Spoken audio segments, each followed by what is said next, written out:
Tanpa pikir panjang, Andi langsung menggorok leher Kresna dengan pisau yang sangat amat tajam. Halo guys, welcome back. Terima kasih banyak sudah klik video ini. Seperti biasa, di video kali ini gue akan membawakan kasus pembunuhan yang sangat amat tragis.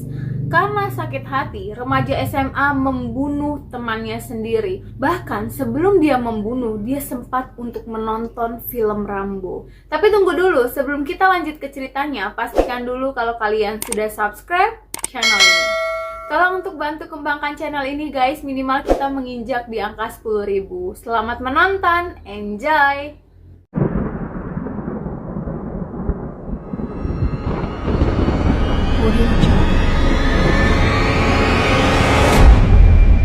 Karena HP-nya disita, remaja berumur 15 tahun tega membunuh kawannya sendiri di SMA Taruna Nusantara. Siapa sangka usia muda tidak menjamin kewarasan dan kemurnian hati seseorang.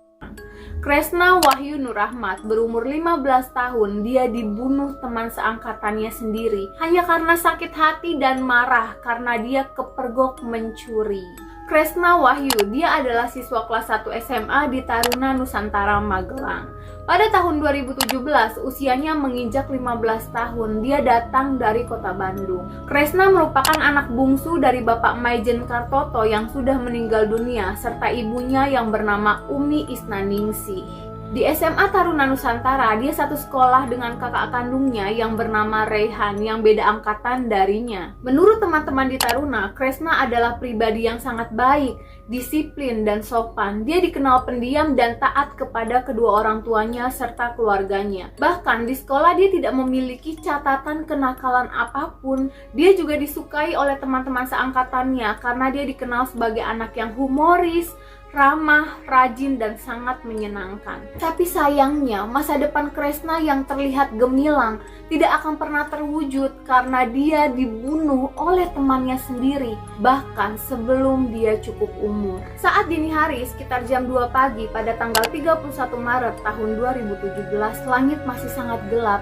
Tiba-tiba aja ada seorang anak laki-laki terlihat bolak-balik di depan pintu kamar salah satu murid SMA Taruna Nusantara. Kamar itu adalah kamar 2B di Geraha 17 Komplek Asrama Taruna Nusantara. Kamar itu milik Kresna.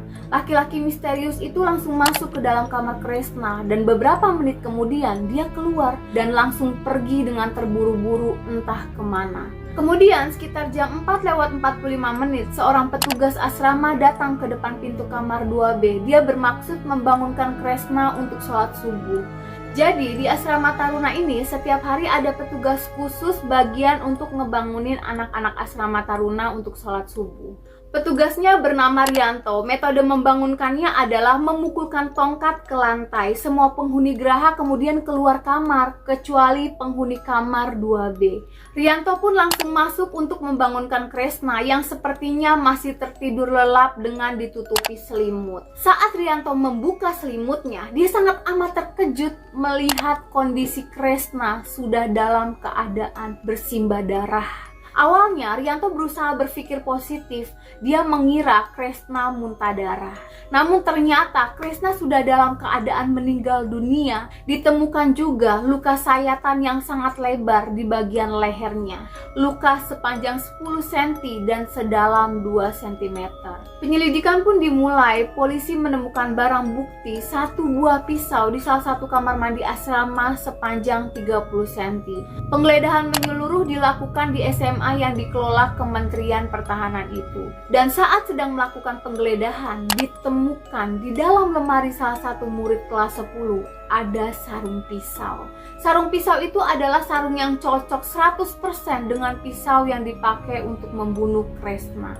Sarung itu ditemukan di dalam lemari Andi Muhammad Ramadan yang berumur 15 tahun. Dia merupakan teman seangkatan Kresna yang tentu saja mengenalnya. Polisi pun menanyakan kepada saksi lainnya dan salah satu saksinya adalah kasir swalayan. Di swalayan terdekat asrama ada salah satu kasir dan dia mengaku ingat kalau dia kemarin menjual pisau yang ditemukan sebagai senjata pembunuhan Kresna. Abang kasir swalayan mengatakan, kemarin saya ingat pak, ada salah satu remaja SMA Taruna yang sepertinya seumuran dengan si Kresna ini. Dia membeli pisau di swalayan, saya melayaninya pada saat itu. Dia bilang pisau itu dipakai untuk membuat prakarya. Polisi langsung curiga nih sama si Andi. Kemudian Andi langsung diinterogasi lah sama pihak kepolisian. Selama diinterogasi, Andi terus-terusan mengelak dan mengatakan kalau bukan dia pembunuhnya. Padahal selain sarung pisau dan keterangan kasir swalayan, polisi menemukan bukti kuat lainnya perihal keterlibatan Andi. Ditemukan juga kartu pelajar yang terkena bercak darah. Setelah dites kepemilikan darah itu, terungkaplah semua bahwa benar darah itu milik Kresna. Akhirnya di hari yang sama, Andi mengaku kalau benar dialah yang membunuh Kresna. Pada tanggal 30 Maret tahun 2017, sehari sebelum pembunuhan Kresna, Andi membeli pisau ke swalayan. Kresna yang melihat Andi membawa pisau langsung bertanya, untuk apa pisau itu kamu beli, Di?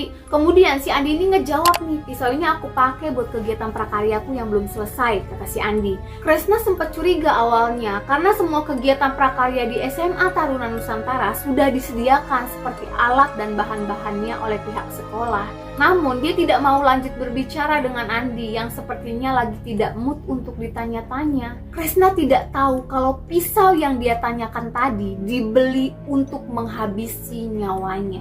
Sekitar dini hari, Andi mondar-mandir di depan pintu kamar Kresna. Keputusannya sudah sangat bulat untuk menghabisi temannya itu. Tapi tiba-tiba saja nyalinya sempat ciut. Untuk menyemangati dirinya lagi, Andi sempat menonton film Rambo terlebih dahulu. Kemudian sekitar jam 3 pagi, Andi bersiap-siap untuk masuk ke dalam kamar Kresna. Saat sedang berjalan di ruang tengah, Andi melihat teman mereka yang berinisial N sedang menyetrika baju. Tidak menghiraukan Andi yang lewat, N tetap lanjut untuk menggosok pakaiannya. Kresna yang sedang tertidur pulas tidak menyadari ada seseorang yang menyelinap masuk ke dalam kamarnya.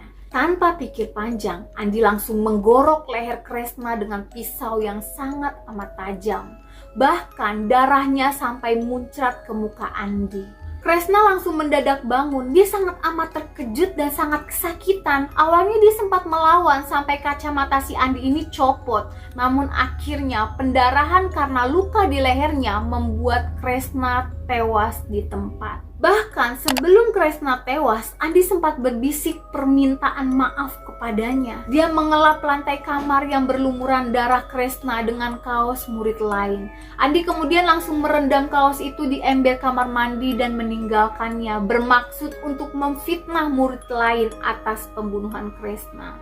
Kemudian sekitar jam 3:45 Andi kembali ke kamar dan mengganti pakaiannya yang berlumuran darah. Kemudian lanjut untuk tidur di samping temannya. Saat ditanya oleh pihak kepolisian, kenapa kamu tega sekali membunuh teman seperjuanganmu sendiri? Kemudian Andi mengatakan dia sangat amat sakit hati kepada Kresna karena Kresna memergokinya sedang mencuri barang siswa lain. Kresna memang tidak melaporkannya kepada siapapun, tapi dia selalu mengingatkan Andi untuk jangan mencuri lagi. Kemudian Andi juga sakit hati karena ponselnya disita pihak sekolah saat dipinjam oleh Kresna.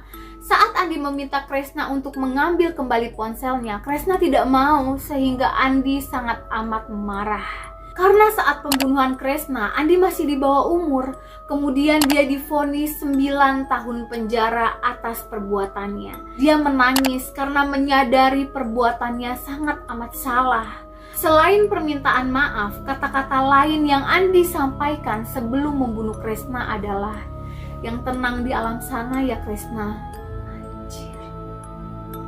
Fix, dia ini sadar kalau dia ngebunuh temennya bukan karena terpengaruh setan.